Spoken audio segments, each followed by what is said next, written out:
Hey, my chosen few, welcome to my first digital course. So, I just want to let everyone know I thank everyone that has supported my video and this technique that allowed me to create a tutorial that it was much asked for. So, here we go.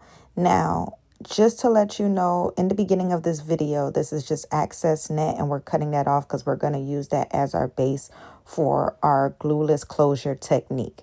Now, please be mindful of people's ear. Bend that down as you should. This is not a full tutorial on how to do a sew-in or how to sew on the net. So I'm just making that a disclaimer. If you would like a full video of how I create the foundation, please email me, DM me, let me know. This is only for the glueless closure technique.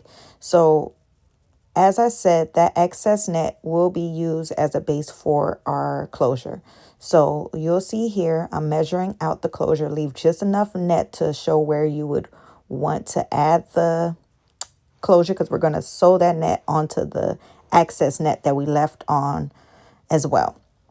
So right here, you're going to see me measure that excess, the excess net that we cut off.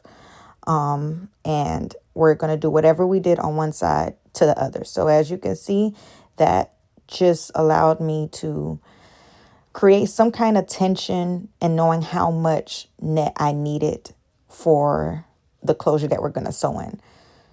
So once again, you're going to see me cut out how much net is needed. Excuse my daughter in the background. Like I said, this is my first digital course, so I'm free to anything, any advice you guys may want to know more on, or what I can do better in.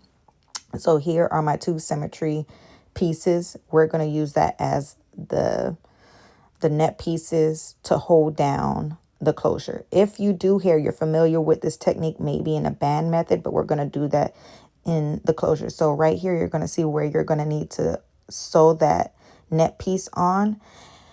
This here is for a middle part. You can use this technique for a side part depending on how far you need to have net.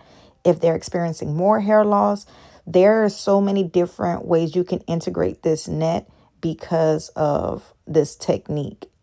And so this is how it should look at the end. Once again, this is not a full video on how to sew, how to do a sew-in, how to add nets, or just in general, like as you can see, you've seen the afterwards of when the net was sewed on the closure. If you need a more